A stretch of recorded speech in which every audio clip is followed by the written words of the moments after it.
الحمد لله رب العالمين والصلاة والسلام على أشرف الأنبياء والمرسلين سيدنا ونبينا محمد وعلى آله وصحبه أجمعين، أما بعد. وعن ابن عمر وعائشة قال رسول الله صلى الله عليه وسلم إن بلالا يؤذن بليل فكلوا واشربوا حتى ينادي ابن أم مكتوم وكان رجلا أعمى لا ينادي حتى يقال له أصبحت متفق عليه. وفي آخره إدراج. وعن ابن عمر رضي الله عنه إن بلالا أذن قبل الفجر فأمره النبي صلى الله عليه وسلم أن يرجع فينادي ألا إن العبد نام، رواه أبو داود وضعفه. وعن أبي سعيد الخدري رضي الله عنه قال رسول الله صلى الله عليه وسلم إذا سمعتم النداء فقولوا مثل ما يقول المؤذن، متفق عليه. وللبخاري عن معاوية رضي الله عنه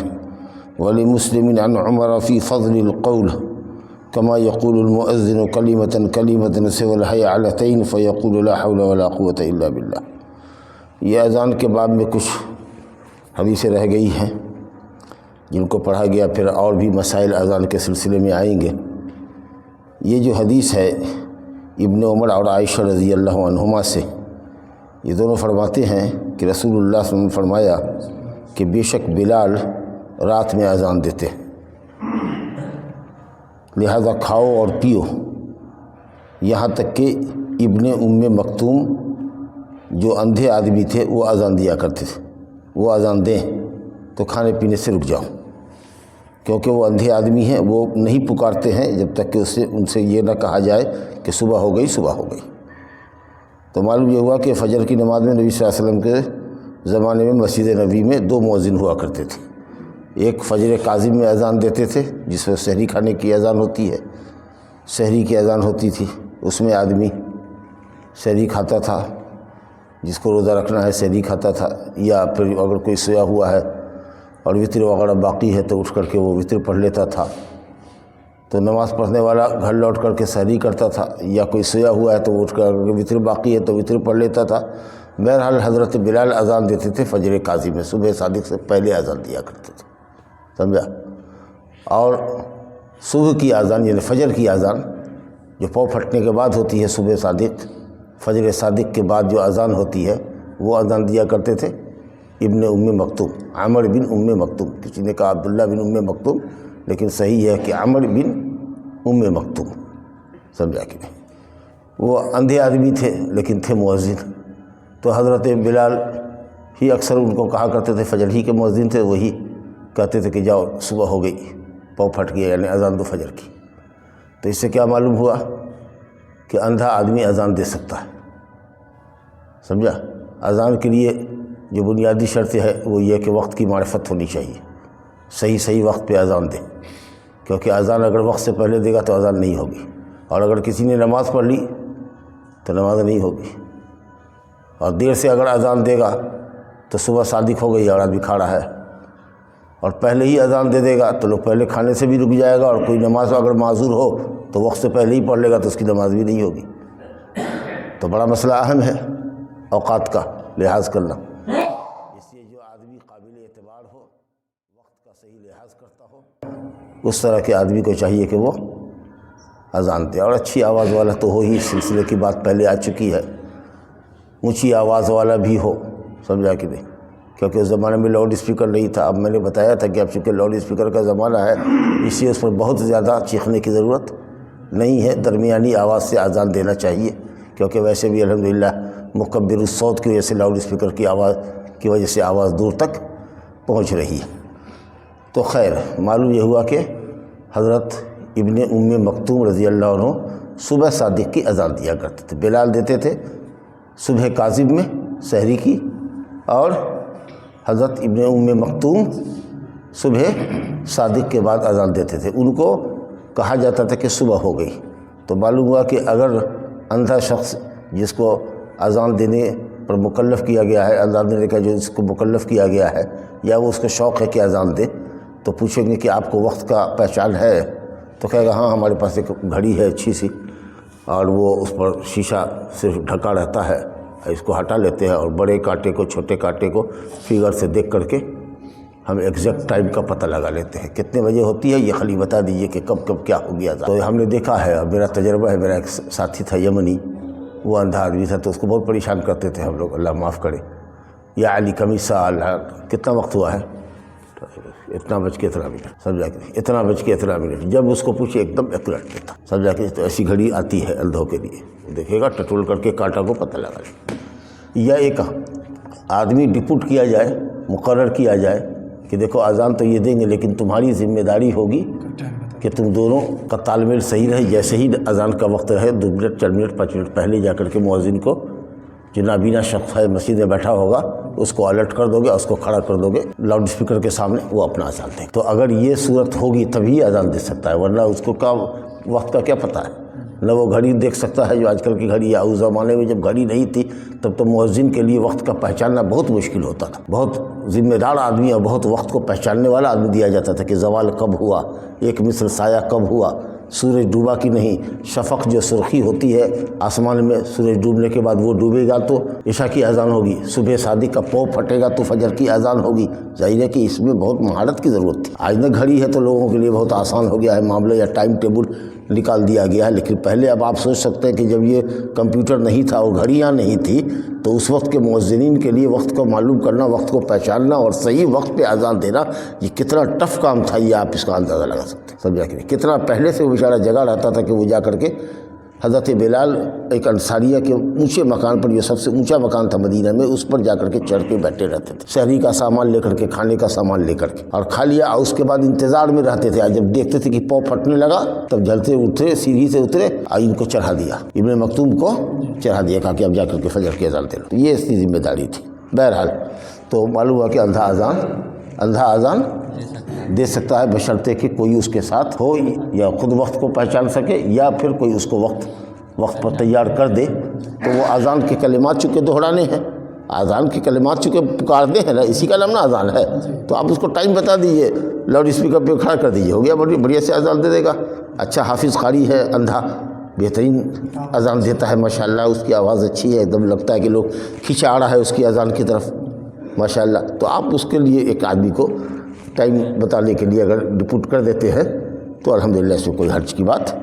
نہیں ہے۔ دوسری روایت جو لائے ہیں اس کی سند میں کمزوری ہے، ابو داؤد کی حدیث سے ضعیف ہے کہ حضرت ابن عمر کہتے ہیں کہ حضرت بلال نے ایک مرتبہ فجر سے پہلے اذان دے دی، یعنی نماز سے پہلے۔ اس کا مطلب یہ ہوا کہ ہر زمانے میں 2 مؤذن نہیں رہا ہے، سمجھا کہ نہیں؟ کبھی ہوتا تھا کہ حضرت بلال اکیلے ہی اذان دیا کرتے تھے، سمجھا کہ نہیں؟ اور بعد میں 2 اذان ہونے لگی تو فجر کاظم کی اذان بلال دیتے تھے اور فجر صادق کی اذان عمر بن ام مکتوم دیا کرتے تھے، بات سمجھ رہے ہیں نا؟ تو ایک مرتبہ جو یہ اٹھے تو نیند کا غلبہ تھا، وقت کا صحیح پتہ نہیں چلا کہ پاؤ پھٹا ہے کہ نہیں، اور اذان دے دیا۔ اور جب دیکھا اس کے بعد کہ جا ابھی تو پاؤ پھٹا ہی نہیں، اندھیرا ہے، مثال کے طور پر ابھی تو رات ہے، سمجھا کہ نہیں؟ تب کیا کیا جائے بھائی؟ تو نبی صلی اللہ علیہ وسلم کے پاس آئے، دوڑتے ہوئے آئے ہوں گے، یا نبی صلی اللہ علیہ وسلم کو پتہ رہا ہوگا کہ ابھی وقت نہیں ہوا ہے، تو آپ نے بلال کو کہا کہ جا کر کے جہاں سے پکار رہا ہے اذان، وہیں سے پکار کے کہہ دو کہ بندہ سویا ہوا تھا اور سو کر کے جگہ تو اونگھایا ہوا تھا، وقت کا پتہ نہیں چل سکا، غلطی میں غفلت میں اذان وقت سے پہلے ہو گئی، آپ لوگ اس سے دھوکہ مطلب نہ کھائیے، جس کو سحری کھانا ہے وہ کھاتے رہیے، سمجھا کہ نہیں؟ یہاں تک کہ پاؤ پھٹے گا تو ہم پھر دوبارہ اذان دیں گے، یہ کہنے کا مطلب تھا اس۔ یہ فوراً کوئی یہ نہ سمجھے کہ اچھا ٹھیک ہے ایک دفعہ غلطی سے اذان دے دیا 15 منٹ کے بعد تو پھر دوبارہ سے اذان پلٹا دے گا، نہیں، اس چکر میں نہیں رہنا ہے، کیونکہ کوئی شخص اس اذان کی وجہ سے سحری نہیں کھا رہا ہے، کیونکہ وہ سمجھ رہا ہے کہ صبح ہو گئی۔ اب کچھ آدمی معذور ہے جو ہو سکتا ہے کہ وضو کر کے 15 منٹ کے بیچ میں نماز پڑھ لے، تو اس کی نماز نہیں ہوگی، نہیں سمجھا؟ اس لیے جتنی جلدی ہو اپنی اس غلطی کو لوگوں کے سامنے اعلان کر دینا ہے، مکبر الصوت سے ہی مائک سے ہی کہہ دے کہ غلطی ہو گئی، 10 منٹ پہلے اذان ہو گیا، ابھی 10 منٹ وقت باقی ہے، جن لوگوں کو سحری کھانا ہے وہ کھا لے، جو نماز کی تیاری کر رہے ہیں وہ نماز نہ پڑھے، پھر انشاءاللہ 10 منٹ کے بعد فجر کی اذان ہوگی، آپ سمجھا نا؟ تو جتنا جلدی ہو اس غلطی کا تدارک کرنا، یہ نہیں کہ ایک اذان غلطی سے دے دیا ہے تو 15 منٹ کے بعد پھر دوبارہ پلٹا دیں گے، نہیں، کیونکہ اس بیچ میں بہت کہا آپ کو کہ بہت سارے لوگوں کی نماز خراب ہو جائے گی، تو اسے اس کو یہ اعلان کرنا پڑے گا اگر ایسا ہوتا ہے کبھی۔ اچھا، اس کے بعد جو صحیح حدیث اس باب میں ابھی جو آئی ہے وہ دیکھیے، ابو سعید خدری رضی اللہ عنہ کی حدیث ہے، رسول اللہ صلی اللہ علیہ وسلم نے فرمایا کہ جب اذان سنو، پکار سنو، فقولوا مثل ما یقول المؤذن، تو کہو وہی کلمات جو مؤذن کہتا ہے، یہ اللہ کا خاص فرض ہے۔ مؤذن جو اذان دیتا ہے یہ بہت بڑا ذکر ہے، بہت بڑی عبادت ہے۔ یہ اذان دینا، وقت کا لحاظ کرنا، اللہ کی بڑائی بیان کرنا بآواز بلند۔ تو حدیث میں ہے کہ مؤذن کی گردن قیامت کے دن مؤذنین کی سب سے اونچی ہوگی، لوگوں کے درمیان وہ ممتاز ہوگا۔ یہ اللہ کا ذکر بلند کرتا تھا تو اس لیے اس کی گردن بلند کر دو۔ اور پھر یہ کہ جہاں تک اس کی آواز جاتی ہے تو شجر، حجر، پتھر سب اس کے لیے گواہی دے گا۔ تو یہ اللہ کا فضل اور احسان ہے کہ جو لوگ اذان نہیں دیتے ہیں ان کو بھی ثواب میں شریک کیا جا رہا ہے۔ اور یہ کہا جا رہا ہے کہ جو مؤذن کلمات اذان کے کہتا ہے توجہ سے اس کلمہ کو سنو اور ہر کلمے کے بعد وہ کلمہ دہرا دیا کرو تو تم بھی ثواب سے محروم نہیں رہو۔ تم گپ مار رہے ہیں، گپ کو روک دو، اذان ہو رہی ہے، سمجھا کہ نہیں؟ کوئی کتاب پڑھ رہے ہو تو روک دو، کوئی واعظ و نصیحت کر رہے ہو تو بیان کو روک دو، سمجھا گیا؟ علم کی مجلس ہو رہی ہے، درس ہو رہا ہے، کہیں ایسے اذان کی آواز آ رہی ہے سیدھی تو روک دو، اذان کے جواب دے دو۔ آپ سمجھا کہ نہیں؟ بلکہ بعض علماء نے کہا کہ اگر نماز میں ہو کوئی سنت پڑھ رہا ہے تو بھی جہاں پر ہے وہیں پر اٹک کر کے وہ جواب دے دے، پورا اذان کا جواب دے دے اس کے بعد۔ لیکن انشاءاللہ صحیح قول نہیں ہے، کیونکہ نماز میں اپنا ایک ذکر ہے، مشغولیت ہے، اور لمبا وقت رہے گا تو رک جانا پڑے گا اس کو۔ تو اس لیے اگرچہ شیخ الاسلام ابن تیمیہ رحمۃ اللہ علیہ نے کہا ہے کہ سنت نماز میں ہو تو جواب دے سکتا ہے، لیکن اہل علم کی دوسرے محققین کی جماعت نے کہا کہ اذان میں، حتیٰ کہ بعض علماء نے کہا کہ اگر پیخانہ کر رہا ہے اس پر اذان کی آواز جا رہا ہے، سن رہا ہے تو بھی جواب دے دے، سمجھا کہ کیونکہ کسی حدیث میں ممانعت نہیں ہے کہ آدمی پیشاب اور پیخانہ کر رہا ہو تو اللہ کا ذکر نہیں کر سکتا۔ ہاں یہ بات اچھی ہے کہ نبی صلی اللہ علیہ وسلم پاکی پر اللہ کا ذکر کرتے تھے، یہ افضل بات ہے، لیکن ممانعت کہیں نہیں آئی، آپ سمجھ رہے ہیں؟ لیکن کچھ لوگوں نے کہا کہ نہیں، نہ جواب دے تو اچھا ہے۔ تو بہرحال اس دو حالت کو اگر ہٹا دیجیے احتیاطاً کہ پیشاب پیخانے کی حالت میں اذان کے جواب نہ دو، یا اسی طریقے سے نماز میں ہو تو جواب نہ دو، تو اس کے علاوہ جو حالت ہے کہ جیسے ہم کتاب پڑھ رہے ہیں، مطالعہ کر رہے ہیں، قرآن پڑھ رہے ہیں اور اذان کی آواز سنا تو قرآن کی قرأت کو روک دیجیے، کیونکہ قرآن پڑھنے کا تو کوئی وقت متعین نہیں ہے، ہر وقت پڑھ سکتے ہیں، لیکن اذان کے جواب دینے کا وقت تو خاص ہے، متعین ہے۔ تو اس وقت یہی ذکر یعنی جواب دینا افضل ہے قرآن پڑھنے کے مقابلے میں، اس وقت یہی افضل ہوگا، نہیں سمجھا؟ نماز کے بعد کے جو ذکر و اذکار ہے وہ کرنا افضل ہوگا اس کی جگہ پر قرآن پڑھنے سے، کیونکہ اس وقت وہی متعین ہے۔ تو جو تکبیر مقید ہوتی ہے، جو کسی وقت کے ساتھ مقید ہوتی ہے، اگرچہ وہ درجے میں کم ہو لیکن ذکر مطلق جو ہوتا ہے اس سے افضل ہو۔ اب صبح کے اذکار ہیں، یہ اذکار کر لو، قرآن بعد میں پڑھو گے، لیکن قرآن پڑھ رہے ہیں ذکر و اذکار نہیں کریں، بھائی قرآن اللہ کا کلام ہے، اس سے بڑھ کر ذکر کیا ہو سکتا ہے؟ یقیناً اس میں کوئی شک نہیں ہے، لیکن جس وقت کے لیے جو بات نبی صلی اللہ علیہ وسلم نے متعین کی ہے اس کا خیال کرنا افضل ہے، آپ سمجھ رہے ہیں نا؟ تو جس وقت اذان کا جواب دینا ہے اس وقت اذان کا جواب ہی افضل ہے، جس وقت نماز کے بعد کی جو ذکر و اذکار ہے وہ قرآن کے پڑھنے سے افضل ہے، صبح شام کے جو اذکار ہے وہ اس وقت افضل ہے، آپ سمجھ رہے ہیں نا؟ یہ بہت علمی نقطے کی بات اشارہ کر رہا ہے کہ جو ذکر مقید ہے، جس کو ٹائم کے ساتھ پابند کر دیا گیا ہے، وہ ذکر اس وقت بہتر ہے قرآن مجید کی تلاوت سے، جو کہ سب سے افضل ہے، سمجھا کہ نہیں؟ ہاں، تو اذان کا کہ کلمات کہو۔ اب یہ کہنے کا جو حکم ہے یہ واجب ہے کہ مستحب ہے، علماء نے اختلاف کیا ہے، لیکن انشاءاللہ راجح قول یہ ہے جمہور کا کہ سنت، تاکیدی سنت ہے، یا مستحب کہہ لیجئے، واجب نہیں ہے۔ اگر کوئی جواب نہیں دیتا ہے تو گنہگار نہیں ہوگا، لیکن اگر جواب دیتا ہے تو فضیلت میں شریک رہے گا، ثواب کا وہ بھی حقدار ہوگا۔ اذان کے کلمات کا جواب دینا چاہیے، اور بالکل آسان ہے، تو جو پکار رہا ہے اللہ اکبر اللہ اکبر، آگے روایت آ رہی ہے، بخاری میں بھی روایت ہے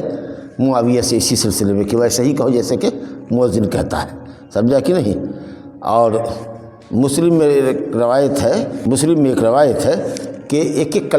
کلمہ جب فارغ ہو جائے تب کرو، کما یقول المؤذن کلمتن کلمتن کلمتن کلمتن، یہ تو اسی میں ہے، مسلم میں عمر سے روایت ہے کہ اذان کا جواب دینا چاہیے کما یقول المؤذن کلمتن کلمتن، ایک ایک کلمہ کہ اللہ اکبر،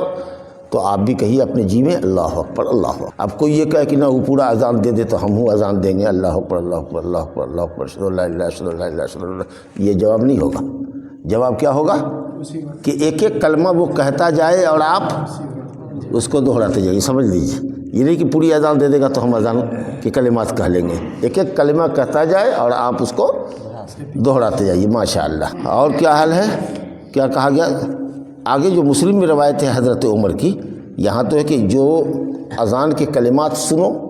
اس کو وہی طرح کہو جیسے مؤذن کہتا ہے، لیکن مسلم میں روایت ہے سوائے حی علتین کی، حی علی الصلاح حی علی الفلاح کے، کہ اس وقت لا حول ولا قوت الا باللہ کو، کیونکہ اس میں تو پکار ہے، حی علی الصلاۃ میں پکار ہے، جو مؤذن پکار رہا ہے کہ آؤ نماز کے لیے، تو تو بھی کہو گے حی علی الصلاۃ آؤ نماز کے لیے، تو تم کس کو پکار رہے ہو؟ تم کو تو اس کا جواب دے رہا ہے، نہیں آپ سمجھا؟ تو حی علی الصلاۃ اور حی علی الصلاۃ 2 مرتبہ کہتا ہے، حی علی الفلاح حی علی الفلاح 2 مرتبہ کہتا ہے، تو گویا کہ چاروں میں کیا کہنا ہے؟ لا حول ولا قوت الا باللہ۔ لا حول ولا قوت الا باللہ کا معنی سمجھتے ہیں؟ کوئی کسی کی بات پر اگر لا حول پڑھیے گا تو کہے گا ہم شیطان ہیں، ہم کو دیکھ کے لا حول پڑھا؟ ارے نہیں نہیں نہیں، یہ بڑا خوبصورت لفظ ہے، یہ عرش کے خزانے کے نیچے کا یہ خزانہ ہے، سمجھا کہ نہیں؟ یہ اس میں بندہ اللہ کے سامنے سرنڈر کر رہا ہے اور اللہ سے مدد چاہ رہا ہے کہ اللہ جو میری ابھی کی حالت ہے، ابھی ہم کام کر رہے ہیں، مؤذن پکار رہا ہے کہ آؤ نماز کے لیے، کام چھوڑ کر کے نماز کو جانا، سمجھا کہ نہیں؟ اور نماز کو ادا کرنا تیری مدد کے بغیر اللہ نہیں کر سکتے، اس لیے ہم کو توفیق دے کہ ہم کام چھوڑیں اور جا کر کے پہلے نماز کو ادا کریں۔ یہ مطلب ہوتا ہے لا حول کا، کہ ہم ایک حالت سے دوسری حالت میں داخل نہیں ہو سکتے اور ہم کمزور ہیں، ہمارے پاس کوئی قوت نہیں ہے تیری بندگی کی، جب تک کہ تو توفیق نہ دے۔ تیری توفیق سے ہی بندگی آسان ہوتی ہے، تو آسان کرتا ہے تو نماز پڑھتے، تو آسان کرتا ہے تو روزہ رکھتے ہیں، ورنہ یہی کچھ لوگ ہیں ان کو کہیے گا کہ پہاڑ پر چڑھ جاؤ تو کہے گا ہاں چڑھ جائیں گے، کہیے گا 5 وقت نماز پڑھنے آؤ تو کہے گا یہ تو نہ ہوگا، یہ نہیں ہو سکتا ہے۔ لیکن یہاں سے دربھنگہ پیدل جاؤ گے کہ ہاں چل جائیں، لیکن بغل میں مسجد میں گھر ہے 5 وقت آؤ گے مسجد میں، نہ یہ بولے صاحب یہ بہت کٹھن ہے۔ اللہ نے کہا وَإِنَّهَا لَكَبِيرَةٌ إِلَّا عَلَى الْخَاشِعِينَ، نماز بہت مشکل ہے مگر ان لوگوں پر نہیں جن کے دل میں اللہ کا خوف اور خشیت ہے، جن کے دل میں اللہ کا ڈر ہے، اس کو تو بغیر نماز کے چین نہیں، ورنہ تو بہت بھاری چیز ہے۔ دربھنگہ پیدل چلا جائے گا، 20 کلومیٹر چلا جائے گا، 25 کلومیٹر، لیکن نماز کے لیے نہیں آئے گا، دیکھ لیجیے۔ تو اللہ جب تک آسان نہ کرے عبادت، کسی کے لیے آسان نہیں ہوتی۔ تو جو مؤذن پکار رہا ہے کہ آؤ نماز کے لیے، آؤ کامیابی کے لیے، کامیابی کی طرف آؤ، تو ہم کہتے ہیں لا حول ولا قوت الا باللہ، ہم اپنی اس حالت سے دوسری حالت میں منتقل نہیں ہو سکتے اور ہم کمزور انسان ہیں، اللہ ہم تیری عبادت کی طاقت نہیں رکھتے جب تک کہ تیری توفیق نہ ہو اور تیری مدد نہ ہو۔ تو یہ کلمہ استعانت ہے، ہم اللہ سے مدد چاہ رہے ہیں۔ ہاں، یہ افسوس کا کلمہ نہیں ہے کہ انا للہ پڑھتے ہیں، یہی نہیں کہیے کہ اعوذ باللہ من الشیطان الرجیم کہہ کر کے شیطان کو بھگاتے ہیں، ہاں تو کتنا لوگ کو دیکھیے گا بگڑ جائے گا، کیا لا حول ولا قوت میری بات پر آپ پڑھ رہے ہیں، ہم شیطان ہیں کیا؟ تو ایسی بات نہیں ہے، بہت پیارا جملہ ہے یہ، آئی بات سمجھ میں؟ اچھا، اب فجر میں مؤذن کہتا ہے الصلاۃ خیر من النوم، نماز نیند سے بہتر ہے، تو یہ حدیث کا جملہ بتا رہا ہے کہ جو مؤذن کہے وہی کلمہ دہراؤ سوائے حی علی الصلاۃ حی علی الفلاح کے۔ اس کا مطلب یہ ہوا کہ الصلاۃ خیر من النوم کا جواب اسی طرح دیں گے، الصلاۃ خیر من النوم سے۔ کچھ کہے گا صدقت و بررت، اے مؤذن تو سچا ہے، تو نیک ہے، یہ کہنے میں کہ آؤ نماز نیند سے بہتر ہے، بیکار بات ہے، ثابت نہیں ہے، یہ ثابت نہیں ہے صدقت و بررت۔ تو جو مؤذن کہے وہی کلمہ پکارو، کلمہ پکارنے میں مشابہت ہے، مثلیت ہے، انہیں کی جیسے وہ چلاتا ہے ویسے آپ بلند آواز سے تم بھی جواب دو، نہیں سمجھ، اپنے من میں دو، اللہ اکبر اللہ اکبر، مرد بھی جد دے اور عورت بھی دے، سمجھا؟ سوائے حی علی الصلاۃ حی علی الفلاح کی، اس میں کیا کہنا ہے؟ لا حول ولا قوت الا باللہ، لا حول ولا قوت الا باللہ، تو ہو گیا الصلاۃ خیر من النوم کا جواب الصلاۃ خیر من النوم، سمجھا کہ نہیں؟ اللہ بہت ثواب کا کام۔ چلیے یہ حدیث ہو گئی۔ اچھا، اب اس میں جزوی مسئلہ ہے، بات لمبی ہو جائے گی۔ ایک مرتبہ اذان ہو گئی، سمجھا کہ نہیں، ہمارے محلے میں، اور اس کے بعد اذان ختم ہوئی کہ پھر محلے سے آواز آ رہی ہے، سیدھی آواز کان میں پڑ رہی ہے، تو صاف صاف، تو اذا سمعتم النداء، جب اذان سنو، اذا کلمہ عام ہے، جے مرتبہ اذان سنو گے، اگر مشغول نہیں ہو تو اذان کا جواب دیں۔ اب مان لو کہ ایک کے مرتبہ 5 کو اذان، 5 مسجد سے ایک ہی وقت میں آواز اٹھی، تو جس کی آواز غالب ہو، جو کڑی ہو، آپ کے کان میں سیدھے پڑ رہی ہو واضح طور پر، اس کو فالو کیجیے۔ چلیے، ہمارا مؤذن نے اذان دیا تھا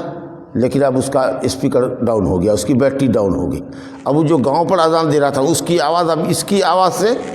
زیادہ کڑی ہو گئی، تو کس کو فالو کریں گے؟ وہی جو کڑی آواز آ رہی ہے، جو کریا آ رہی ہے اس کو فالو، آپ سمجھے نا؟ تو اس طریقے سے مسائل کی تہ میں جائیے گا، جزئیات میں جائیے گا تو بڑے سارے مسائل اور بھی آ جائیں گے، لیکن جتنا بڑھ بتایا ہے اگر اس کو سمجھ لیا آپ نے تو بہت اچھی بات ہے، الحمدللہ۔ آگے روایت ہے 210 نمبر کی حدیث ہے، وعن عثمان بن ابی العاص رضی اللہ عنہ انہ قال یا رسول اللہ اجعلنی امام قومی، قال انت امامهم واقتد باضعفهم واتخذ مؤذنا لا ياخذ على اذانه اجرا، اخرجه الخمسة وحسنه الترمذي وصححہ الحق۔ حدیث کو سن لیجئے، کہتے ہیں عثمان بن ابو العاص رضی اللہ عنہ کہتے ہیں ثقفی قبیلے ثقیف کے طائف، نبی صلی اللہ علیہ وسلم نے ان کو وہاں کا گورنر اور ذمہ دار بنایا، تو انہوں نے کہا یا رسول اللہ مجھ کو میری قوم کا امام بنا دی۔ آپ نے کہا تم امام ہو، ویسے ہی ہم نے تم کو گورنر بنایا ہے تو جو گورنر ہوگا وہی امامت کا حقدار ہوگا، سمجھا کہ نہیں؟ ویسے بھی اگر کوئی آوے کہے کہ ہم کو امام اپنی مسجد کا بنا لیجیے، کہاں کھڑے بھائی، سمجھ لیا کہ قرآن پڑھنے آتا ہے، ہاں بالکل حافظ قرآن ہے، بہت اچھا سے اچھا سنائیے، رکھ لیجیے۔ معلوم یہ ہوا کہ امامت کا عہدہ اگر کوئی طلب کرے تو کوئی حرج نہیں ہے، اور خاص کے جب وہ اس کا اہل ہو، اچھے سے پڑھنا جانتا ہو تو دے سکتے ہیں۔ دینی وظیفہ ہے، دینی ڈیوٹی ہے، یہ تھوڑے کہا ہے کہ ہم کو گاؤں کا مکھیا بنا دیجیے، ہم کو محلے کا سردار بنا دیجیے تاکہ جو غلطی کرے گا اس کو 4 ڈنڈا مارا کریں گے، یہ تھوڑے ہم کہہ رہے ہیں، تو کہہ رہے ہیں کہ ہم کو امام بنا دیجیے، نماز پڑھایا کریں گے، نہ سمجھا؟ تو دینی وظیفہ طلب کرنے میں، دینی ذمہ داری مانگنے میں کوئی حرج نہیں ہے، خاص کہ جب وہ اس کا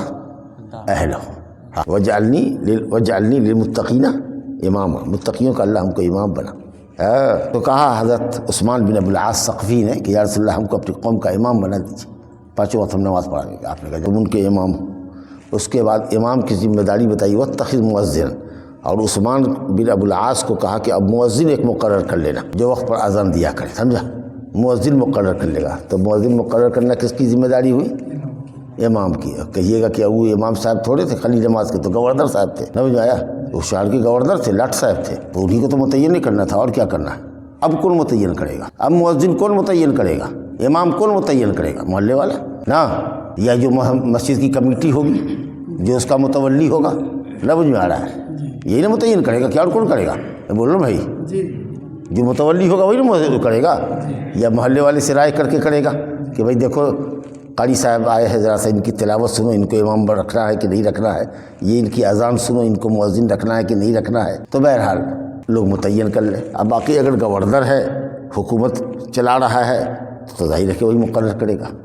لیکن اگر ایسا نہیں ہے تو مسجد کے نمازی یا متولی یا امام کچھ لوگ مل کر کے مؤذن مقرر کر لیں، ٹھیک ہے؟ کہا گیا مؤذن مقرر کرو، لیکن ایسا مؤذن لا یاخذ علی اذانہ اجرا، جو اپنی اذان پر اجرت نہ لے، اللہ اکبر، بات تنخواہ نہیں ہو۔ یہ اتنا بڑا نیک کام ہے اور افضل کام ہے کہ اس کے اوپر اجرت نہیں لینا چاہیے۔ اگر اللہ تعالیٰ کسی کو وسعت دے تو کہہ کہ نہیں ہم ایسے ہی اذان دیں۔ اور اسی طریقے سے راجح قول یہ ہے کہ امامت پر اجرت لینا جائز نہیں، حرام، کیونکہ نماز تو ایسے ہی پڑھنے والے تھے، نماز پڑھاؤ، کیا کے لیے اجرت لیتے، سمجھا؟ ہاں بیت المال سے اگر ملتا ہے، حکومت کے خزانے سے ملتا ہے، وقف کی جائیداد ہے،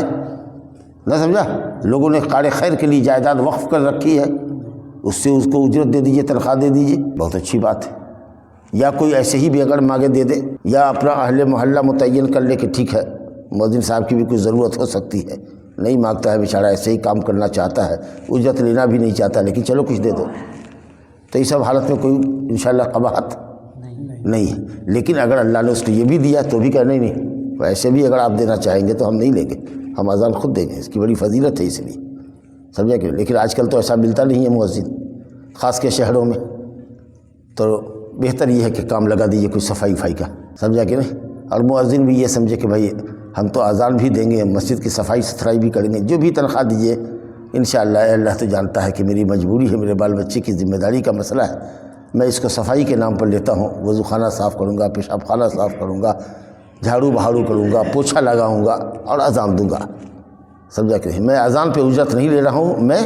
صفائی پر لے رہا ہوں۔ ماشاءاللہ کیا اچھی بات ہے، اس کی نیت دیکھی، تو اس طریقے سے اس کے اذان کا جو ثواب ہوگا وہ پورا کا پورا اس کے لیے اسٹاک رہے گا آخرت کے لیے، نہیں مجھ میں بتائیے؟ ہاں چلیے صاحب، تو یہ آپ نے سمجھ لیا۔ اس کے بعد روایت ہے وعن مالک بن الحویرث رضی اللہ عنہ قال قال النبی صلی اللہ علیہ وسلم اذا حضرت الصلاة فلیؤذن لکم احدکم الحدیث اخرجہ السبعہ۔ یہ امام احمد، بخاری، مسلم، ابو داؤد، نسائی، ترمذی، ابن ماجہ سب جگہ حدیث پہنچی۔ کیا ہے یہ؟ مالک بن حویرث رضی اللہ عنہ کہتے ہیں کہ نبی صلی اللہ علیہ وسلم نے ہم سے کہا، یہ مالک بن حویرث کچھ نوجوانوں کے ساتھ نبی صلی اللہ علیہ وسلم کے پاس ایک وفد کی شکل میں، جماعت کی شکل میں اسلام سمجھنے کے لیے آئے تھے، عام الوفود میں، سن 9 ہجری میں، مکہ فتح ہونے کے بعد سن 8 ہجری میں فتح ہوا، سن 9 ہجری میں مختلف جگہوں سے وفد آتے رہے اسلام سمجھنے کے لیے، تو کچھ نوجوانوں کی جماعت تھی جو اسلام سمجھنے کے لیے نبی صلی اللہ علیہ وسلم کی خدمت میں آئے تھے، 20 روز مدینہ میں ٹھہرے،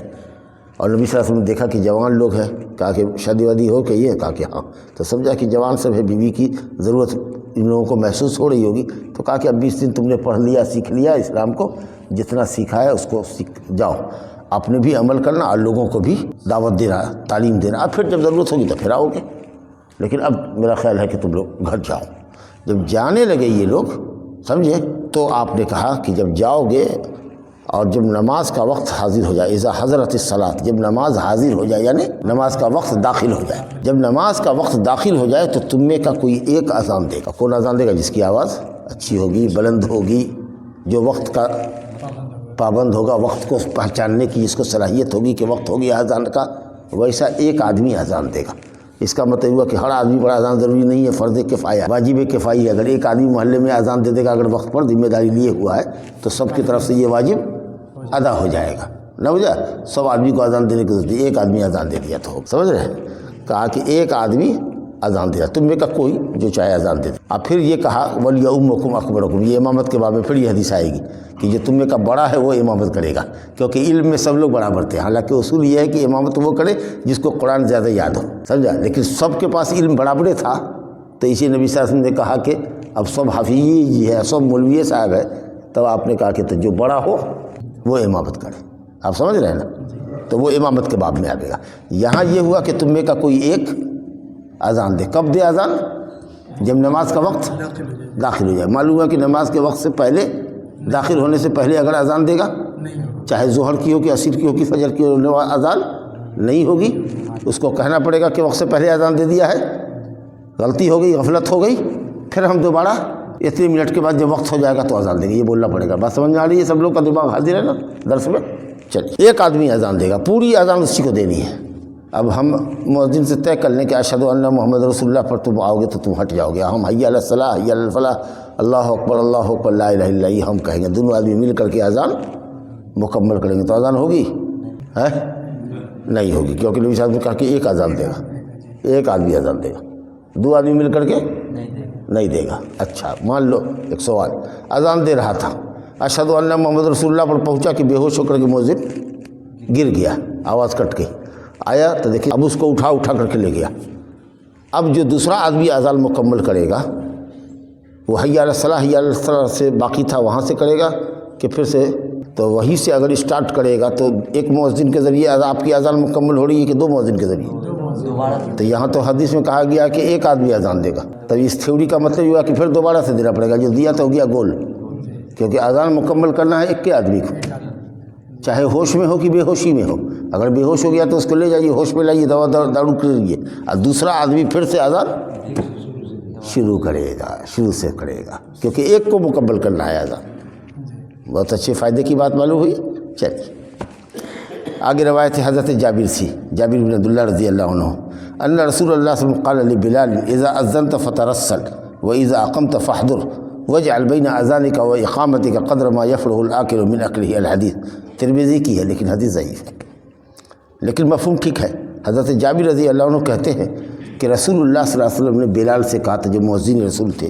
مؤذن تھے مسجد نبوی کے، کہ اذا اذنت، جب اذان تو فترس، تو ٹھہر کے اذان دو، ایک دم ایکسپریس نہیں ہو جاؤ، اذان دو تو ٹھہر کے دو،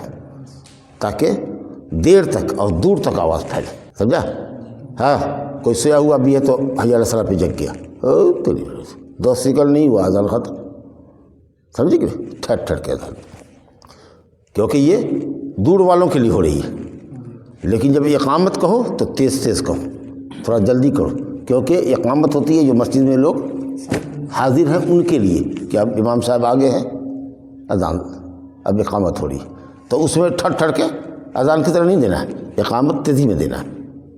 اللہ اکبر اللہ اکبر اشہد ان لا الہ الا اللہ اشہد ان محمد رسول اللہ، لیکن اللہ اکبر اب تھوڑا ٹھہرو،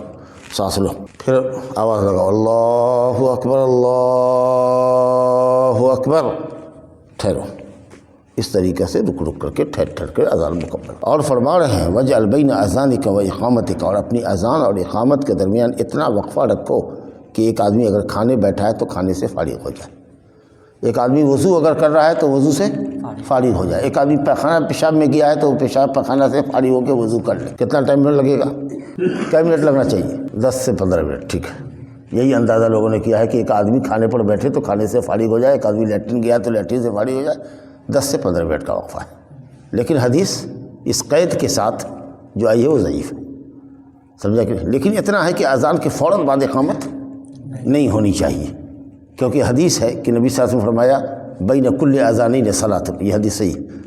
بخاری شریف روایت ہے کہ ہر 2 اذان کے بیچ میں، یعنی اذان اور اقامت کے بیچ میں نماز، تو اس کا مطلب یہ کہ کم سے کم تو 5 منٹ کا وقت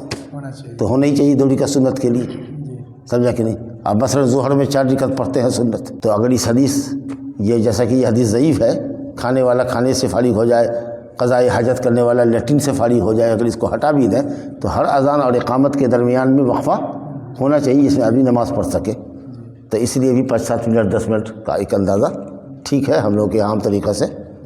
15 منٹ کا وقت رکھا جاتا ہے۔ تو یہ ہوا۔ اس کے بعد دیکھ لیجیے ایک حدیث ہے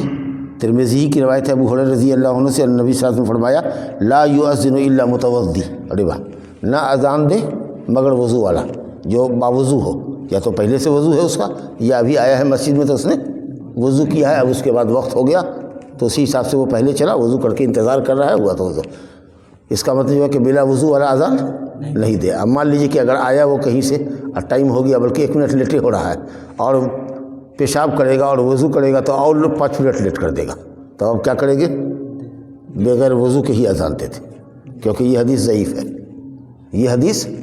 ضعیف ہے، اور حدیث ہے کہ رسول اللہ صلی اللہ علیہ وسلم، صحیح حدیث ہے کہ رسول اللہ صلی اللہ علیہ وسلم کان رسول اللہ یذکر اللہ علی کل احیان، اللہ کے نبی ہر وقت اللہ کا ذکر کرتے تھے، چاہے پاکی میں رہیں کہ نہ پاکی میں رہیں، وضو میں رہیں کہ غیر وضو میں رہیں، اور اذان بھی اللہ کا ذکر ہی ہے، اللہ اکبر اللہ اشہد ان لا الہ الا اللہ اشہد ان محمد رسول اللہ، یہ اللہ ہی کا ذکر ہے، تو معلوم ہے کہ بلا وضو بھی اذان دے سکتا ہے، لیکن باوضو ہو کر اذان دینا افضل ہے، آپ سمجھ رہے ہیں؟ تو اگر آپ بھی اور دیکھیں کہ وقت ہو گیا ہے تو پہلے اذان دیں، اس کے بعد جا کے ضرورت سے اپنی فارغ ہو، ورنہ وقت ہے تو پھر آئے اپنا باقاعدہ وضو کرے، اس کے بعد اذان دیں، ٹھیک ہے؟ لیکن یہ کہ بلا وضو کیے ہوئے اذان نہیں دے سکتا، یہ جو حدیث ہے ترمذی کی ابو ہریرہ کی، یہ ضعیف حدیث ہے۔ اس کے بعد دیکھیے ترمذی ہی میں روایت ہے زیاد بن حارث الصدائی کی کہ رسول اللہ صلی اللہ علیہ وسلم نے فرمایا جس نے اذان دیا وہی اقامت کہے، جس نے اذان دیا وہی اقامت کہے، یہ حدیث بھی ضعیف ہے، یہ حدیث بھی ضعیف ہے، اس کا مطلب ہے کہ دوسرا بھی اقامت کہہ سکتا ہے۔ آگے دیکھیے روایت ابو داؤد میں ہے، عبداللہ بن زید کی روایت ہے، جنہوں نے خواب دیکھا تھا اذان کا، اور آئے تھے نبی صلی اللہ علیہ وسلم کے پاس صبح میں کہ یا رسول اللہ میں نے ایسا ایسا خواب دیکھا ہے، تو آپ نے فرمایا کہ تو سچا خواب ہے، تو آپ نے کیا کہا تھا کہ القی ہو علی بلال، ایک لفظ بولو بلال کو، اب بلال اذان دے کے پڑھا نا، پہلی حدیث تھی، اور اس باب میں پہلی حدیث تھی اذان کے باب، یاد ہے؟ تو دیا۔ اس کے بعد عبداللہ بن زید نے کہا یا رسول اللہ خواب تو میں نے دیکھا تھا، یعنی میرا جی چاہتا تھا کہ میں اذان دوں، لیکن اذان تو بلال نے دے دی، تو میں اقامت کہہ لوں؟ تو آپ نے کہا کہہ لو، تو معلوم ہوا کہ مؤذن کے علاوہ بھی دوسرا آدمی اقامت کہہ سکتا ہے، لیکن یہ حدیث بھی ضعیف ہے، یہ حدیث بھی ضعیف ہے، تو معلوم ہوا کہ کوئی بات کلیئر نہیں ہوئی، جو اذان دے وہی اقامت کہے یہ بھی ضعیف ہے، اور اذان کے علاوہ دوسرا آدمی دے وہ بھی ضعیف، لیکن اہل علم نے کہا ہے کہ بعض اور روایت آتی ہے جس سے معلوم ہوتا ہے کہ مؤذن ہی اقامت کہے وہی زیادہ حقدار ہے، لیکن اگر کوئی دوسرا بھی کبھی دے دے تو اب مؤذن کو الجھنا نہیں چاہیے، ہم اذان دیا، ہم کا اقامت کی ہو گیا، کسی نے دے دیا، لیکن بہتر یہ ہے کہ جو اذان دے وہی اقامت کہے، انشاءاللہ یہ بہتر ہے۔ چلیے صاحب آپ دیکھ لیجیے آگے روایت، پھر یہ ایک ضعیف روایت ہے ابن عدی کی، ضعیف روایت ہے ابو ہریرہ رضی اللہ عنہ سے، کہتے ہیں رسول اللہ نے فرمایا المؤذن املک بالاذان، املک بالاذان، مؤذن اذان کا زیادہ مالک ہے، سمجھا کہ نہیں؟ یعنی وہ ذمہ دار ہے، اذان وقت پر ہوئی کہ نہیں ہوئی یہ اس کا جواب دہ کون ہوگا؟ مؤذن۔ مثلا ہم کہیں کہ وقت ہو گیا، اب مؤذن کہے کہ وقت نہیں ہوا، سمجھا کہ نہیں؟ اب مؤذن آنکھ والا ہے، ٹائم ٹیبل دیکھ رہا ہے، پڑھا ہوا ہے، دیکھ بھی لیجیے کہ کئی منٹ پڑھے، نہ بجھ میں آیا، تو جو مؤذن کہے گا اس کا اعتبار ہوگا، ہے اذان تو جو وقت ہو گیا، مؤذن کا تو کیسے ہم تو دیکھ رہے ہیں، نہ بجھ میں آیا، تو بات کا اعتبار ہوگا مؤذن کے، اس لیے کہا جا رہا ہے کہ مؤذن وقت کو پہچاننے والا ہو، اعتماد کا آدمی ہو اور وقت کو پہچاننے والا ہو، تو جھگڑیے نہیں، اس کے اوپر رہنے دیجیے۔ لیکن امام اقامت کا مالک امام ہے، اقامت کا مالک زیادہ امام ہے، کیا مطلب؟ جب وہ مصلی پر آئے گا تو اقامت ہوگی، اس لیے ہم نے اپنے بھائیوں سے کہا ہم ابھی آئے نہیں، کھڑا ہو گیا صف میں، کہا کیوں کھڑے ہوتے ہو سکتا ہے لیٹ ہو جائے، جب تک نہیں آتا ہے، اگر وہ امام مقرر تم نے کیا ہے تو جب تک نہیں آتا ہے اس وقت تک انتظار کرنا پڑے گا، تو نہیں کھڑا ہونا ہے۔ نبی صلی اللہ علیہ وسلم آدھی رات تک گفتگو کرتے رہ گئے۔ کوئی چاہتا تو اس میں حضرت ابوبکر بھی ہیں، عمر بھی ہیں، بڑے بڑے صاحب ہیں، کوئی نماز پڑھا دیتا، نہیں پڑھایا۔ حالانکہ اگر نماز پڑھا دیتے تو نبی صلی اللہ علیہ وسلم اتنے کشادہ دل تھے کہ کبھی کچھ نہیں بولتے تھے۔ ہمارے دل میں اگر کبھی تکلیف بھی ہوتی ہوگی کہ ہم سیڑھی پر تھے یا کسی کو آگے بڑھا دیا، لیکن نبی صلی اللہ علیہ وسلم کو تکلیف نہیں ہوتی کہ ٹھیک ہے بھلے وقت میں نماز پڑھا دیا، لیکن اس کے باوجود بھی صحابہ بیٹھے رہے، سمجھ گیا۔ حالانکہ ہم نے کہہ رکھا ہے اپنی مسجد میں کہ اگر وقت ہو جائے محمد کا تو 5 منٹ میرا انتظار، اگر ہم نہیں آتے ہیں تو 6 منٹ پر کسی کو کھڑا کر دیجیے تاکہ زیادہ انتظار آپ کو نہیں کرنا پڑے۔ لیکن حقیقت یہ ہے کہ جو امام ہے، اگر آپ نے اس کو امام سمجھا ہوا ہے اور مقرر کر دیا ہے کہ یہ ہماری امامت یہی کرے گا، تو جب تک نہیں آتا ہے آپ کو انتظار کرنا۔ اور نبی صلی اللہ علیہ وسلم یہ بھی فرماتے تھے، صحیح بخاری کی روایت ہے کہ لا تقوموا حتی ترونی، اس وقت تک کھڑے نہ ہو جب تک کہ مجھے دیکھ نہ لو کہ میں مسجد میں داخل ہو گیا، مصلی کی طرف بڑھ رہا ہوں۔ صرف یہ سمجھ رہے ہیں کہ آ رہے ہیں، ہو سکتا ہے کہ راستے میں کوئی آدمی ملاقاتی مل گیا، بات کرنے لگا، ہو سکتا ہے کہ آ رہے ہیں مسجد میں ہوا خارج ہو گیا، وضو ٹوٹ گیا، پھر لوٹنا پڑا وضو کے لیے۔ تو آپ نے آہٹ سن لیا کہ کیواڑ کھلا اور اس کے بعد یہاں کھڑے ہو گئے، ہو سکتا ہے کہ اتنی دیر میں ہمارے ساتھ کچھ ہو جائے، تو ہم کو پہلے مسجد میں آ جانے دیجیے، یعنی امام کو مسجد میں آ جانے دیجیے۔ تو آپ نے کہا کہ کھڑے مت ہو جب تک کہ مجھے دیکھنا کہ ہم آ گئے۔ خیر سمجھ لیجیے سب بات کو۔ چلیے اب آخری حدیث ہے اس باب کی، ماشاءاللہ بہت وقت لیا آپ لوگوں نے، یہ آپ لوگوں کا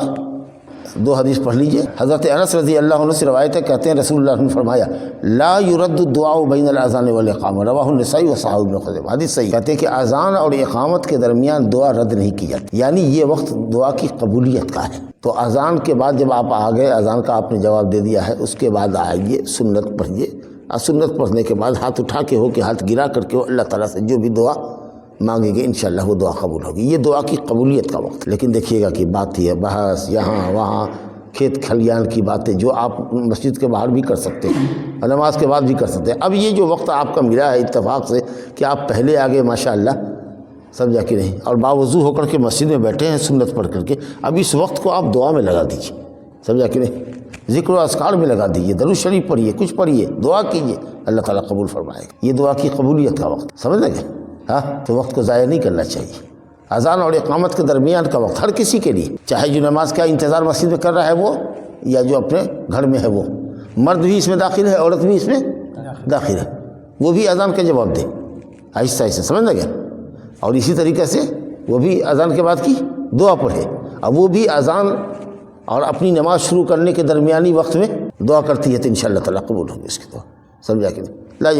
يرد الدعا، دعا لوٹائی نہیں جاتی اللہ کی طرف سے، یعنی قبول کی جاتی ہے، نہ بجائے۔ لیکن کبھی کبھی اگر کوئی کہے کہ نہ مولوی صاحب ہم تو 5 وقت نماز پڑھ رہے ہیں، اذان ہوتی ہے مسجد میں داخل ہوتے ہیں، اور سنت پڑھنے کے بعد 2 رکعت 4 رکعت پڑھنے کے بعد دعا کے لیے ہاتھ اٹھا دیتے ہیں، یہ 10 سال سے کر رہے ہیں، مگر وہ ہمارا جو لنگڑا بیٹا تھا وہ آج تک سیدھا نہیں ہوا اس کا پیر، سمجھ لگے؟ مت گھبراؤ، ہو سکتا ہے کہ سیدھا ہو، نہیں ہوگا تو ثواب تو ملے گا، اللہ کو یاد کر رہے ہو، اللہ سے گریہ زاری کر رہے ہو، ثواب ملے گا کہ نہیں ملے گا؟ اچھا پھر کیا ضروری ہے کہ سبب پایا جائے تو کام بھی پورا ہو جائے؟ سبب ہونے سے کام ہو جائے، دکان کھول کر کے رکھے ہیں تو کیا ضروری ہے کہ آج دکان میں گراہک آئے ہوئے کرے؟ ضروری ہے؟ ارے گراہک آنے کے لیے، سامان کا منافع کمانے کے لیے دکان کھولنا ہے نا، دکان کھول رہے ہیں لیکن آ نہیں رہا ہے تو کیا کریں گے؟ دکان بند کر دیں گے؟ کھولتے رہو، اللہ تعالیٰ روزی دے گا۔ ہو سکتا ہے کہ تمہاری دعا میں وہ درد نہ ہو جو درد ہونا چاہیے، نہ ہو آیا، ہو سکتا ہے کہ تم اتنے پاپی اور اتنے گنہگار ہو کہ اللہ کا غصہ تم پر ٹھنڈا نہیں ہو رہا ہے، ہو سکتا ہے کہ جو تم مانگ رہے ہو اس سے زیادہ اچھا اللہ تم کو دینے والا ہے، ہو سکتا ہے کہ وہ تمہارے صبر کا امتحان لے رہا ہے کہ کتنا دن تک یہ مانگتا رہتا ہے۔ کبھی کبھی آدمی تنگ آ کر کے گھبرا کے چھوڑ دیتا ہے تو اللہ ہنستا ہے کہ اب اس کی دعا کی قبولیت کا وقت آیا، اب ہم قبول کرنا ہی چاہتے تھے کہ یہ بیچارہ پہلے ہی مایوس ہو کر کے ہاتھ گرا دیا اس نے، تو اپنا کام دعا کرنا ہے، نہ سمجھا؟ ہو سکتا ہے کہ ہم حرام خور ہوں، حلال نہیں کھا رہے ہیں، تو ایک آدمی سفر میں ہے، سفر میں جب آدمی جاتا ہے تو وہاں وہ بھی سفر میں بھی دعا کرتا ہے تو دعا قبول ہوتی ہے۔ لیکن حدیث ہے کہ ایک آدمی دعا کرتا ہے یا اللہ، لمبا سفر ہے، غبار گرد و غبار سے سر چہرہ سب اٹھا ہوا ہے اور اللہ کو پکار رہا ہے، حالت اس کی ایسی ہے دیکھنے کے لائق کہ اللہ اس کی دعا قبول کرے، لیکن اللہ کہتا ہے کہ ہم کیسے قبول کریں؟ اس کا کھانا حرام ہے، اس کا پینا حرام ہے، اس کا لباس پوشاک حرام ہے، دعا کیسے قبول کریں؟ نہیں سمجھا؟ تو ہو سکتا ہے کہ رکاوٹ ہو آپ کی زندگی میں بہت ساری، تو ہم مسلمان ہیں، نبی کے فرمان پر ہمارا ایمان ہے، ہم کو صدق دل سے، سچے دل سے اذان اور اقامت کے درمیان دعا کرنی چاہیے، انشاءاللہ وہ اللہ سے امید رکھیے قبول ہو جائے گی۔ چلیے ایک حدیث تو ہو گئی، اب اس کے بعد اب آخری حدیث ہے یہ اذان کے باب کی، اب یہاں سے اذان کا چیپٹر ختم ہو رہا ہے۔ تو حضرت جابر رضی اللہ عنہ سے روایت ہے کہ رسول اللہ صلی اللہ علیہ وسلم نے فرمایا من قال حین یسمع النداء، جس نے کہا جب کہ وہ اذان سنتا ہے، تو جس وقت اذان سنتا ہے کا مطلب اذان سے فارغ ہو چکا ہوتا ہے مؤذن، کیونکہ حدیث ہم نے پڑھا کہ کہو وہ جو مؤذن کہتا ہے، سوائے حی علی الصلاۃ حی علی الفلاح کہ لا حول ولا قوۃ الا باللہ۔ اس کے بعد حدیث میں آتا ہے کہ اذان کا جواب دینے کے بعد نبی پر درود پڑھے، سمجھا، اور نبی پر درود پڑھنے کے بعد اگر میرے لیے وسیلہ کا سوال کرے تو اللہ تعالیٰ وہ یہ سمجھ لے کہ میری شفاعت اس کے لیے ثابت ہوگی، قیامت کے دن اللہ کی اذن سے میں اس کے حق میں شفاعت کروں گا۔ تو جس وقت سنتا ہے نہیں، مطلب اذان کے بعد درود شریف پڑھے، اذان کے کلمات کا جواب دے، حی علی الصلاۃ حی علی الفلاح میں لا حول ولا قوۃ الا باللہ کہے، اور درود پڑھے، اور درود کے بعد یہ دعا پڑھے تو نبی صلی اللہ علیہ وسلم کی شفاعت اس کو قیامت کے دن حاصل ہوگی۔ اب یہ اذان کے بعد کی دعا ہے، جو پڑھے لکھے لوگوں کو یاد ہے تو یاد کر لیجئے، سمجھا کہ نہیں، عام لوگوں کو بھی کوشش کرنی چاہیے کہ بڑی فضیلت کی دعا ہے۔ کیا کہے؟ اللہم رب هذه الدعوة التامة والصلاة القائمة آت محمدا الوسیلۃ والفضیلۃ وابعثہ مقاما محمودا الذی وعدتہ، یہ بخاری مسلم ہے، یہ اربع سنن کی روایت ہے۔ حلت لہ شفاعتی یوم القیامہ، تو من کا جواب ہے یہاں، جس نے یہ دعا کی اذان کے بعد اس کے لیے میری شفاعت ثابت ہوگی، سمجھ گئے، یعنی میں اس کے حق میں قیامت کے دن سفارش کروں گا۔ اب یہ دعا کے کلمات ہم نے پڑھ دیے، اللہم رب هذه الدعوۃ التامہ، کیا مطلب ہوا؟ اے اللہ، اے اس مکمل پکار کے رب، یہ جو مؤذن نے اذان دیا یہ ایک مکمل پکار ہے، اس سے بڑی کیا پکار ہوگی؟ ہم کہتے ہیں لوگوں آ جاؤ، ظہر کا وقت ہو گیا، مسجد میں آ جاؤ، یہ کہتے یا یہ کہتے اللہ سب سے بڑا ہے، اللہ سب سے بڑا ہے، اللہ کی عظمت اور کبریائی بیان کرتے، اس کے بعد کہتے اشہد ان لا الہ الا اللہ، میں گواہی دیتا ہوں کہ اللہ کے سوا کوئی بھی عبادت کے لائق نہیں، کوئی معبود نہیں، اشہد ان محمد رسول اللہ، محمد صلی اللہ اللہ کے رسول ہے، آؤ نماز کے لیے، حی علی الصلاۃ حی علی الفلاح، آؤ کامیابی کے لیے، اللہ اکبر اللہ اکبر، اللہ بہت عزت والا ہے، بہت عزت والا ہے، لا الہ الا اللہ، اللہ کے سوا کوئی عبادت نہیں۔ کتنا پیارا لفظ بتائیے، توحید، رسالت، نماز، اللہ کا کبریائی بڑائی، اس سے اچھا کیا پکار، اس سے اچھی کیا پکار ہو؟ تو اے اس مکمل پکار کے رب اللہ، والصلاۃ القائمہ، اور ابھی جو نماز کھڑی ہونے والی ہے اس کے رب، یا صحیح نماز جو بالکل درست ہو، سنت کے مطابق ہو، ذکر و اذکار سے، تلاوت سے آباد ہو، اے اس نماز کے رب آت محمد الوسیلہ، محمد صلی اللہ علیہ وسلم کو وسیلہ عطا فرما۔ وسیلہ سے مراد کیا ہے؟ نبی صلی اللہ علیہ وسلم نے خود فرمایا، مسلم کی روایت ہے کہ وسیلہ جنت میں ایک اونچا مقام ہے، سب سے اونچا مقام ہے جو اللہ کے ایک بندے کو حاصل ہوگا، اور وہ میں ہوں گا۔ میں امید کرتا ہوں کہ وہ میں ہوں گا، کیونکہ سب سے افضل بندہ اللہ کے آپ ہیں، تمام نبیوں کے سردار ہیں، تو وہ سب سے اونچا مقام محمد صلی اللہ علیہ وسلم کو ہی ملے گا۔ تو وسیلہ سے مراد بولو بھائی، ایک مقام رفیع، ایک اونچا، سب سے اونچا مقام جنت میں جو اللہ کے نبی کو حاصل ہوگا۔ تو اے اللہ ہمارے نبی کو وسیلہ عطا فرما، یعنی جنت کا سب سے اونچا مقام عطا فرما، اور کیا دے؟ والفضیلت، اور فضیلت عطا فرما، ان کی ذات بابرکات، ان کی ذات کو فضیلت، ان کے مقام اور مرتبے کو فضیلت، اللہ نے بہت سارے فضائل سے ان کو نوازا جو دوسرے نبیوں کو نہیں تھا۔ کیا خوبصورت لفظ ہے، وَبَعَثُ مَقَامًا مَحْمُودًا، اور اللہ ان کو قیامت کے دن جب قبر سے اٹھانا تو ان کو مقام محمود عطا فرمانا، ایسی عزت عطا فرمانا کہ ہر کوئی دیکھنے والا ان کی تعریف کرے کہ یہ کون ہے بھائی، یہ کون ہے، یہ کون ہے، ہر کوئی تعریف کرے، واہ کیا نصیبہ والا ہے، نہ ہو جایا۔ اور علماء نے کہا ہے کہ یہ مقام شفاعت کا ہے، شفاعت کبریٰ، کیونکہ قیامت کے 50,000 سال کے دن میں جب لوگ نفسی کے عالم میں ہوں گے، آپ بہت پریشان ہوں گے، تو لوگ چاہیں گے کہ اللہ فیصلہ کر دیتا تاکہ جنتی جنت میں جاتا، جہنمی جہنم میں جاتا، تو لوگ حضرت آدم کے پاس جائیں گے، پھر وہ آدم علیہ السلام کچھ عذر بتا دیں گے، تفصیل میں جانے کا موقع نہیں ہے، وہ کہیں گے کہ نوح کے پاس جاؤ، وہ بڑے پیغمبر ہے۔ نوح علیہ السلام بھی اپنا کچھ عذر بتا کر کے کہیں گے ابراہیم خلیل اللہ کے پاس جاؤ، ابراہیم خلیل اللہ علیہ السلام کہیں گے کہ جاؤ موسیٰ کلیم اللہ کے پاس جاؤ، وہ بڑے اچھے نبی تھے بنی اسرائیل کے، وہ کہیں گے کہ جاؤ عیسیٰ روح اللہ کے پاس جاؤ، وہ بڑے نبی تھے، سب اپنا اپنا عذر پیش کریں کہ میں اس کا اہل نہیں ہوں۔ حضرت عیسیٰ کوئی عذر نہیں پیش کریں گے، لیکن وہ یہ کہیں گے کہ میں اس کے لائق نہیں ہوں۔ کیا وجہ ہے نہیں ہوں؟ سب نے بتائی وجہ۔ حضرت آدم نے کہا کہ مجھ سے غلطی ہوئی تھی، جنت میں درخت کا پھل کھا لیا تھا۔ حضرت نوح کہیں گے کہ ہم نے اپنے بیٹے کی نجات کا سوال کر دیا تھا۔ حضرت ابراہیم کہیں گے کہ ہم نے زندگی میں 3 جھوٹ کہا تھا، سمجھا کہ نہیں، ایسی بات کہی تھی جو جھوٹ کے زمرے میں آتی ہے، توریہ، سمجھا کہ نہیں۔ حضرت موسیٰ علیہ السلام کہیں گے کہ میں نے ایک جان کو مار ڈالا تھا، ایک گھسا مار کر کے مار ڈالا تھا، ہم سے غلطی ہو گئی ہے، ہم نہیں کہیں گے۔ عیسیٰ علیہ السلام کے پاس جائیں گے، عیسیٰ کوئی عذر نہیں پیش کریں گے، کہیں گے جاؤ سیدھے محمد صلی اللہ علیہ وسلم۔ جب محمد صلی اللہ علیہ وسلم کے پاس آئیں گے تو محمد صلی اللہ علیہ وسلم کہیں گے ہاں میں اس کا حقدار ہوں، میں سفارش کرتا ہوں، اور اس کے لیے سیدھے اللہ کے خطاب نہیں کریں گے کہ یا اللہ ایسا ایسا کر، بلکہ سر کو سجدے میں ڈالیں گے، خوب روئیں گے، خوب گڑگڑائیں گے، اللہ کی تعریف کریں گے۔ اللہ جب کہے گا کہ محمد سر اٹھا، مانگ کیا مانگتا ہے، سفارش کر کیا سفارش کرتا ہے، ہم تیری سفارش قبول کرنے کو تیار ہے، تب اللہ کے نبی کہیں گے صلی اللہ علیہ وسلم کہ اللہ اپنے بندوں کے درمیان فیصلہ فرما۔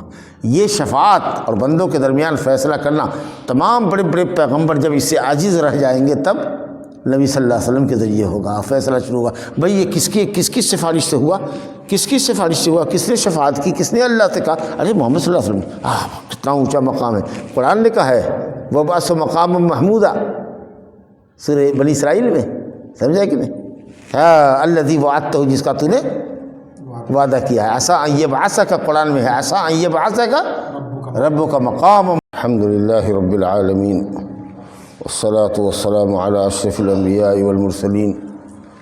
سیدنا و نبینا محمد وعلی آلہ وصحبہ اجمعین، اما بعد۔ وعن ابن عمر وعائشة قال رسول اللہ صلی اللہ علیہ وسلم ان بلالا يؤذن بليل فكلوا واشربوا حتى ينادي ابن ام مكتوم وكان رجلا اعمى لا ينادي حتى يقال له اصبحت، متفق علیہ، وفي آخره ادراج۔ وعن ابن عمر رضی اللہ عنہ ان بلالا اذن قبل الفجر فامره النبي صلی اللہ علیہ وسلم ان يرجع